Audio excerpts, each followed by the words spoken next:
नमस्कार, मैं त्रिपुरारी पांडे में मौजूद हूँ आज अमेठी में और सपा नेत्री हमारे साथ हैं। आइए इनसे बात करते हैं गुंजन सिंह जी से। इनके द्वारा ज्ञापन जो है आज सौंपा गया है। क्या है ज्ञापन में? आपका स्वागत है। आज आपने ज्ञापन दिया है एसडीएम अमेठी को, क्या है? जी, सबसे पहले मैं आपको बहुत बहुत धन्यवाद देना चाहती हूँ और आपके चैनल को। और आज मैंने ज्ञापन दिया है कि ककवा रोड का जो ओवर ब्रिज है तो उसी के सर्विस लेन को लेकर मैंने आज ज्ञापन दिया है, क्योंकि इससे पहले और भी काफ़ी लोगों ने दिया था। तो कहीं ना कहीं इसमें शासन प्रशासन की जो है लापरवाही देखने को मिल रही थी। तो इस पर पुनः मैंने संज्ञान लेते हुए मैंने अपने थ्रू उसको जाके आज मैंने एसडीएम साहब को उसको ज्ञापन दिया है।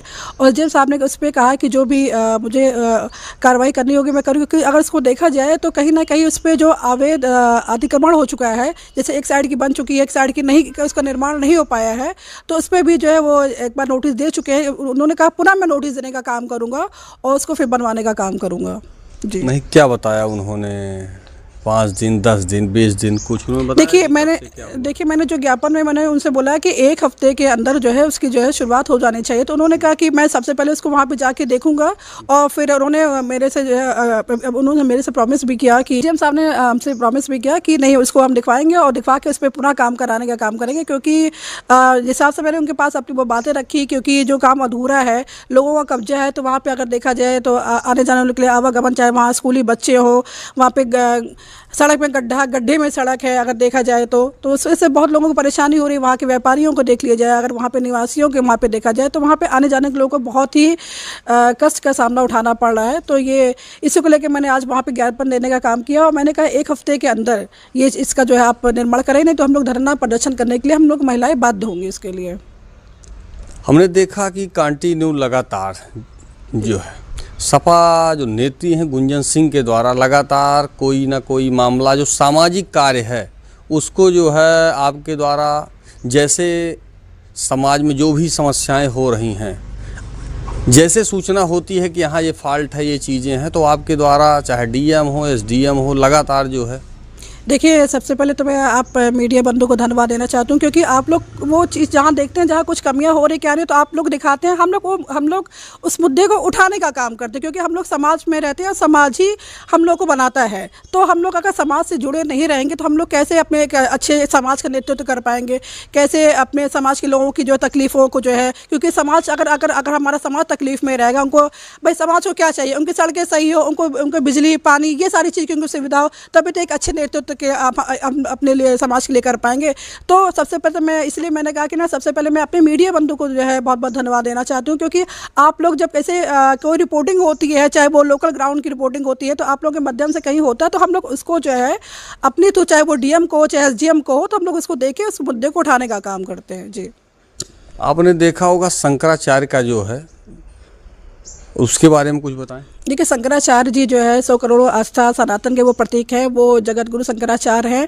और जान लीजिए, अगर देखा जाए तो भाजपा को तो इसको असुरों की पार्टी कही जानी चाहिए। वो भारतीय जनता पार्टी नहीं, वो असुरों की पार्टी है, जो सनातन का सम्मान नहीं करेगी, जो ब्राह्मण का सम्मान करेगी, तो इनका तो सर्वनाश तो तय है बिल्कुल जाए। तो जान लीजिए, भगवान शिव के ही रूप है, तो जान लीजिए असुर का संहार करने के लिए शंकराचार्य जी ने इस धरती पर जन्म ले लिया है। और अच्छा, उनकी डिमांड क्या है? वो गौ रक्षा की तो बात कर रहे हैं। जिस आप भारतीय जनता पार्टी ने जिस गाय की मुद्दों को लेकर, सनातन के मुद्दों को लेकर आपने जो है यहाँ पे वोट लिया, और अगर आज वो गाय की जो है इतनी निर्मम तरीके से हत्या जो है, अगर गाय कट रही है, इतने स्लॉटर हाउस बन रहे हैं, तो ये बीजेपी राज में ही तो हो रहा है। तो उन्होंने कहा कि भाई हमारे गाय को आप जो है राष्ट्रमाता घोषित कर दीजिए। तो उनका फिर उसमें क्या गलत है? इसमें तो सबको जो है सबको साथ आना चाहिए, जो है चाहे वो हमारी पार्टी समाजवादी पार्टी साथ में है, कांग्रेस भी साथ है, भारतीय जनता पार्टी को भी आ जाना चाहिए, वो भी अपने उसमें क्रेडिट ले ले। अगर वो क्रेडिट लेने की बात कर रही है तो उसको भी आना चाहिए। कभी कभी होता है कि वो शंकराचार्य पे जो है लगाते हैं कि क्या कहते हैं कि नहीं, वो किसी पार्टी से, कोई पार्टी से नहीं होता, हम लोग किसी पार्टी से नहीं। सबसे पहले हम लोग सनातन है, सनातन के लिए हम लोग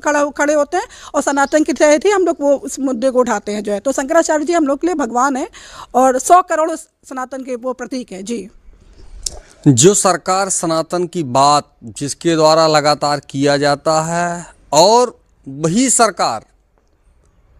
सरकार के द्वारा लगातार शंकराचार्य के ऊपर हमला जो है, और उनके ही शासन प्रशासन के जो भी आला अधिकारी थे, उनके द्वारा इस तरह से कार्य किया जा रहा है।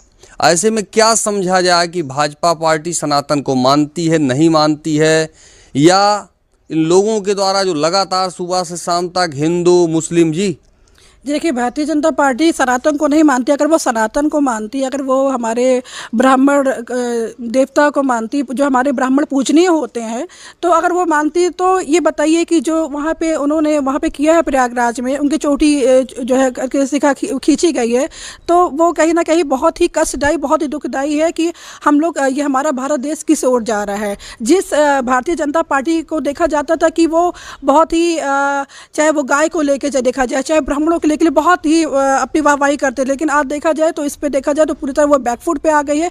कहीं भी सम्मान नहीं है। अगर शंकराचार्य जी अगर ना आए होते तो हम जैसे आपसे अभी देखिए, कुछ दिन पहले देखिए तो भारतीय जनता पार्टी के विधायक ने ही कहा कि कितनी हजार गाय काटी जा रही है जो है, तो कहीं ना कहीं हमारे लिए बहुत कष्ट की बात है कि गाय हमारी माता है। और अगर शंकराचार्य जी इसके लिए आगे आए हैं तो मैं उनका भी बहुत बहुत धन्यवाद देना चाहती हूँ, कम से कम अपने गाय के लिए जो है, अपनी माता के लिए। और रही बात ये तो अपने क्या कहते हैं, देखा जाए तो भारतीय जनता पार्टी के लिए जो है, ये तो इनको तो हर जगह से अवैध कब्जा दिखाई पड़ रहा है। अगर देखा जाए तो वो जंगल भी सुरक्षित नहीं मिल रहा है। अब अपनी भारत माता को जो है अगर देखा जाए तो उससे ज़मीन सुरक्षित नहीं, उसमें भी कब्जा कर रहे हैं, अडानी अंबानी को देने का काम कर रहे हैं। तो ये हर जगह ये भारतीय जनता पार्टी वाले जो है सिर्फ अपना बिजनेस एक चलाना चाहते हैं, जो अडानी अंबानी के हाथों में कर दिया। पूरी तरह महंगाई हो गया है, देख लीजिए।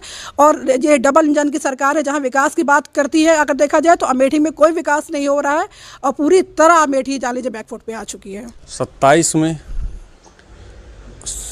में विधानसभा चुनाव है जी, उसके बारे में बताएं। देखिए, 27 में विधानसभा चुनाव है और ये तभी हो पाएगा कि देखिए, मैंने कहा कि ना कि उसके लिए एक अच्छा लीडर होना चाहिए, जो एक नेतृत्व, एक अमेठी एक अच्छा नेतृत्व मांग रही है। क्योंकि 10 साल अगर देखा जाए तो अमेठी में कोई विकास नहीं हुआ है। तो अगर मैं तो अमेठी की जनता से ये कहूँगी कि आप ऐसा नेता चुनिए जो आपके लिए जो है 24 घंटे आपके लिए खड़ा रहे, आपके सुख दुख में रहे, आपको नेताओं के चक्कर ना लगाना पड़े। आप नेता आपके खुद सुख दुख में आपके दरवाजे पर आए। तो क्योंकि अमेठी बहुत पीछे जा रही है, अगर देखा जाए जो चाहे पढ़ाई की लाइन में हो, चाहे वो डॉक्टर की लाइन में हो। और मैं तो ये भी कहूँगी कि जो एक ये प्रथा चली आ रही है कि नहीं, उनके बच्चों को फिर उन्हीं के बच्चों को टिकट्स मिलना चाहिए, काफ़ी चीज़ें होना चाहिए। तो मैं चाहती हूँ चाहे वो गरीब हो, चाहे किसी भी पार्टी का हो और किसी भी घर से वो आता हो, तो वैसे भी लोगों को एक बार चांस मिलना चाहिए। वो प्रथा खत्म होनी चाहिए, परिवारवाद वाली, जैसे कि होता है कि और अभी देखा जा रहा है सारी चीज़ों को लेकर। तो मैं उन सारी चीज़ों को लेकर कह रहा हूँ, क्योंकि अब नए लोगों को भी चांस मिलना चाहिए। 2027 चुनाव को लेकर के गुंजन सिंह के द्वारा तेजी के साथ तैयारी की जा रही है। अब देखना होगा कि सपा पार्टी किस कैंडिडेट को अमेठी से उतारती है। आपको क्या लगता है कि इस बार? देखिए, अभी तो ये तो हमारा जो शेष नेतृत्व होता है वो तय करता है। अभी तो अखिलेश भैया ने सिर्फ ये कहा कि आप लोग जो है सिर्फ ग्राउंड पे रह के आप जो भी जनता के सुख दुख में है आप पहले उस पर लगिए और जनता के अपने जो पार्टी के मैनिफेस्टो है जो अखिलेश भैया ने कर रखा है, तो इसको देखिए, उन्होंने इतनी विकास की गंगा बहा दिया है कि उनको आज अगर हम लोग शायद वो भी बताने के लिए कहते हैं कि वो भी कम पड़ जाएगा। तो उसी को लेकर जो हमारे पार्टी के कार्यकर्ता है, कोई चाहे हम ही हो चाहे और भी हमारे यहाँ इसमें है, तो सिर्फ पार्टी के काम को लेकर काम कर रहे हैं, जनता के बीच में रह के। और जिसको भी वो 2027 में टिकट देने का काम करेंगे, हम लोग बिल्कुल तन मन धन से जो है लगेंगे उसको जिताने के लिए जी। क्या इस भाजपा सरकार से आपको क्या लग रहा है, इसमें लूट घसूट भ्रष्टाचार कहीं कुछ? देखिए, डबल इंजन की सरकार तो अभी अगर देखा जाए नहीं की है, लेकिन ये आपस में टकरा रही है। चाहे वो दिल्ली से देखा, दिल्ली वाले लखनऊ, लखनऊ वाले दिल्ली, ये आपस में टकरा रहे हैं। इन लोग आपस में नहीं बैठ रही है जो है। तो देखा जाए कहीं ना कहीं कि इसका भारी नुकसान वो उनको 2027 में देखने को मिलेगा।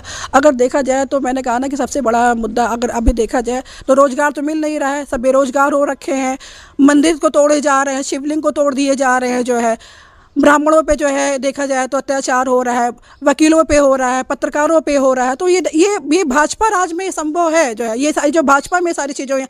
तो एक अब बदलाव की बहुत सख्त ज़रूरत है और ये बदलाव आपको 2027 में, जब तक अखिलेश जी मुख्यमंत्री नहीं बनेंगे तब तक तो कोई बदलाव होने के चांसेस नहीं है।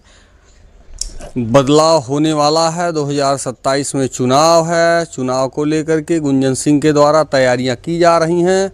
इनका कहना ये है कि अगर पार्टी के द्वारा सेवा करने का मौका दिया जाएगा तो ज़रूर किया जाएगा।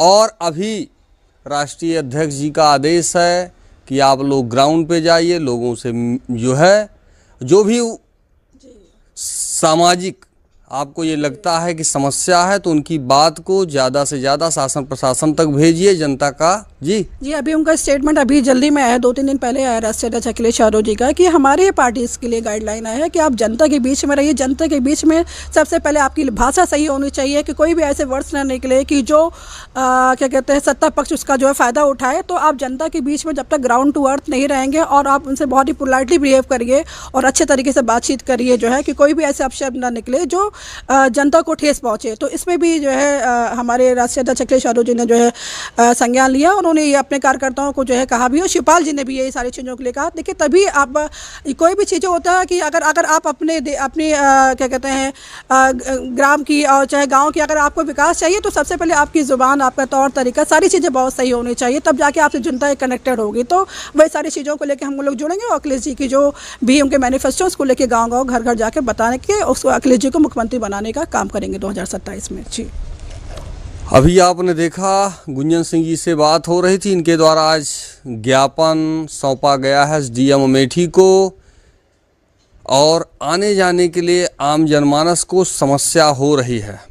हमारे द्वारा खबर चलाई गई थी, इन्होंने तत्काल खबर का संज्ञान जो है और करने के बाद आज इनके द्वारा ज्ञापन सौंप दिया गया है। और इनका कहना ये है कि एसडीएम ने आश्वासन दिया है कि जल्द से जल्द आने जाने की व्यवस्था। क्यों?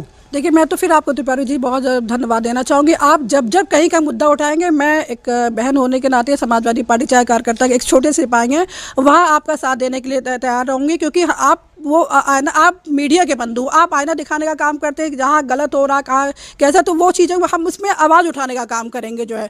और जिस हिसाब से अभी मैंने बोला कि एसडीएम साहब से बोला कि 1 हफ्ते के अंदर वो चीज़ों पे इस पे काम होना शुरू हो जाना चाहिए। अगर नहीं होता तो हमारे समाजवादी पार्टी की जो महिला टीम है सबको लेकर हम धरना प्रदर्शन करने के लिए बाध्य होंगे। जी फिलहाल आपने देखा गुंजन सिंह से बात हो रही थी, फिर किसी महान हस्ती के साथ मुलाकात होगी।